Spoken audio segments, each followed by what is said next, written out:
morning. We don't produce gold, we don't do crypto, we just do old traditional cash. I'm glad I have your attention. What do I do here? Private debt has exploded. And the question is why. There's an old perception. In my time at JP Morgan, we used to say that investors think public debt is preferable over private debt because it has more liquidity. So whilst it is lower yielding but more liquid, they preferred the liquidity, and that is not what changed. Investors still prefer liquidity because liquidity means optionality. What has changed is something else. Namely, investors have recognized that private debt is not as illiquid as it sounds.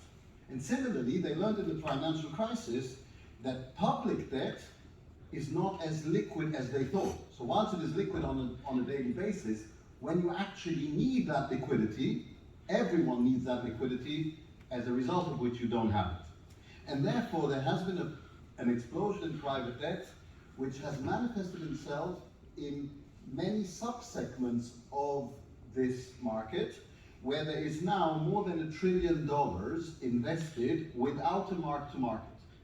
And you see here different types of private debt.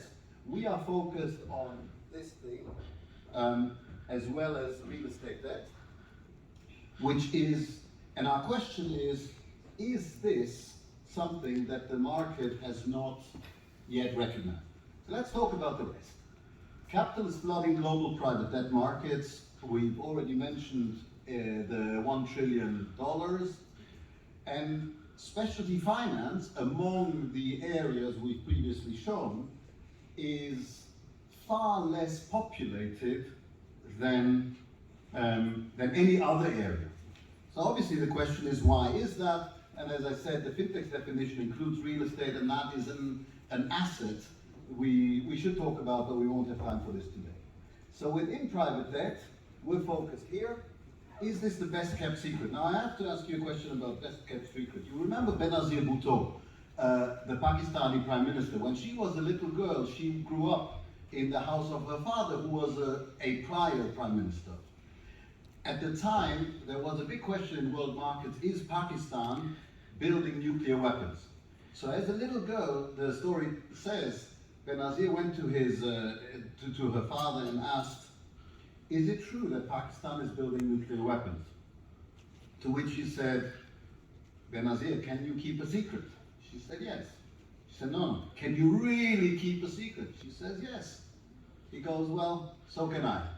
So, is this the best kept secret in private debt? I don't think so, because I would be an idiot putting the best kept secret here in front of me.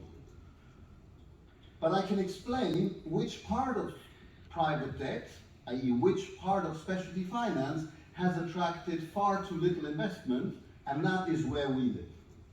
So on a matrix of size and complexity, if a deal is small and simple, there are lots of smaller investors who say, everybody loves a good deal, little sophistication is required, tons of competition, everyone can do it, so to speak.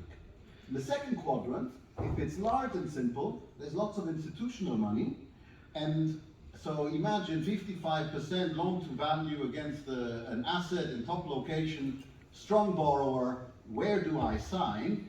The bank or the lender who will win that deal is the one who takes more risk for the same price than his competition. For us, taking more risk is not a positive commandment. If we go into this other quadrant, this is a very interesting one. This is where all our borrowers ultimately want to be. They want to have a large business, cheap cost of finance, they accept a higher degree of complexity, they deal with banks.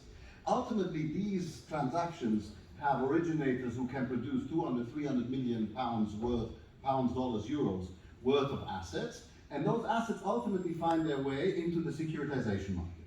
How do they get there?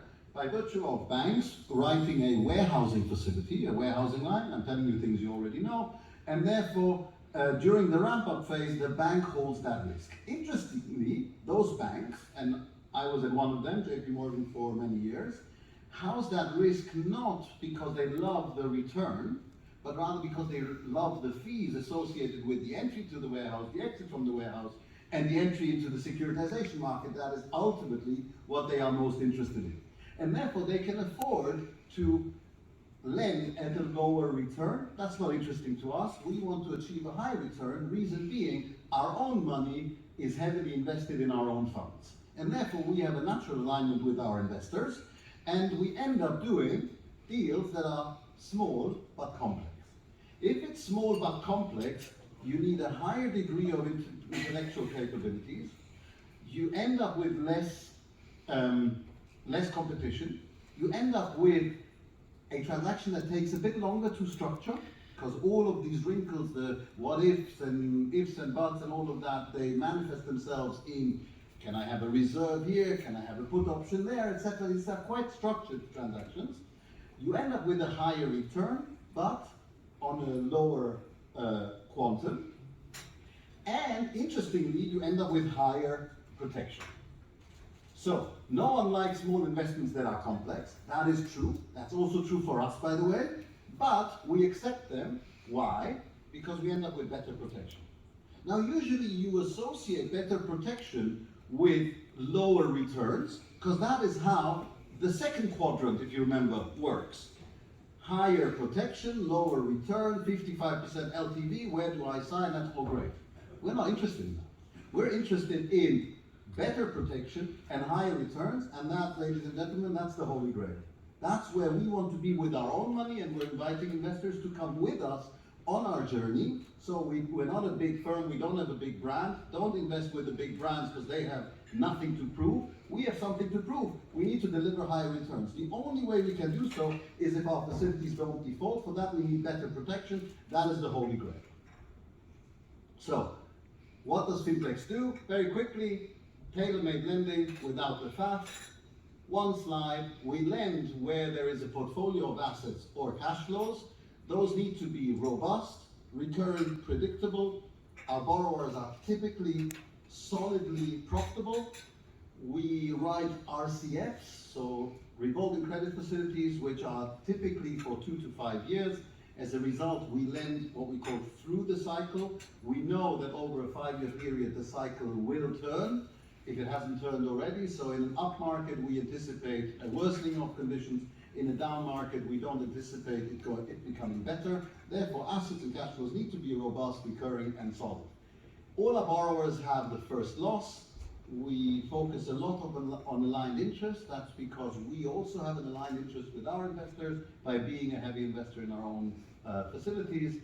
We design transactions that require skill, specialist experience, and a bit of patience. So we're not looking for a quick bridge loan for 6 months and then another bridge loan. We're looking for longer term facilities.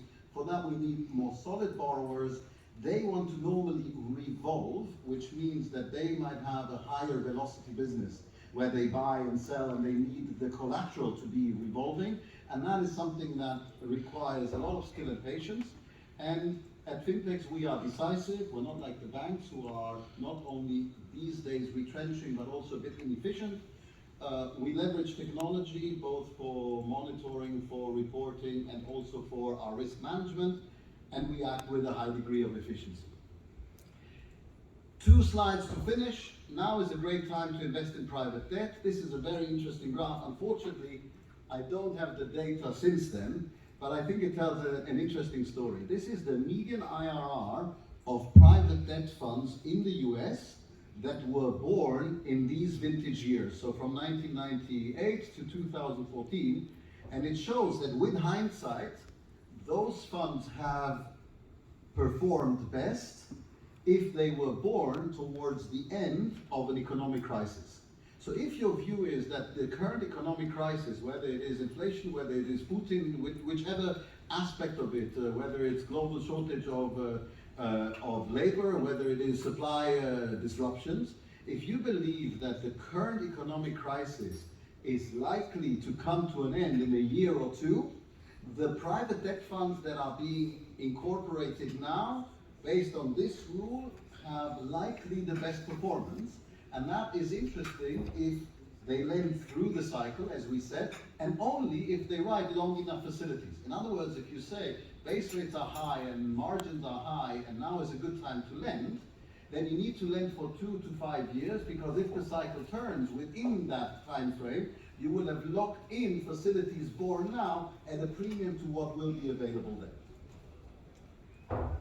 US private debt funds always had their best vintages towards the back end of major economic crises, and you can see here that the outperformance can be significant. By the way, if you look at the absolute levels, we're talking 12, 13, 14%. That is because most of these funds that were measured here were mezzanine funds.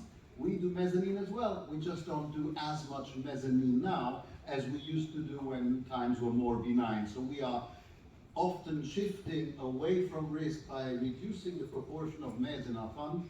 We're also sometimes shifting away from risk when we increase the proportion of real estate in our fund. That's not because we believe real estate is safer, but many of our investors, when they look at what we do, sometimes assume that real estate is the safer cohort within our asset mix, which is not always true, but for simplicity, we accept their theory. The last slide is this. We look forward to chatting to you today, and I just wanted to finish by saying it's not only been a pleasure to speak to you, but I do believe that within private debt, there is an area that is not populated, which is specialty finance. Within that, there is a secret sauce that we apply, which is to fund small but complex transactions.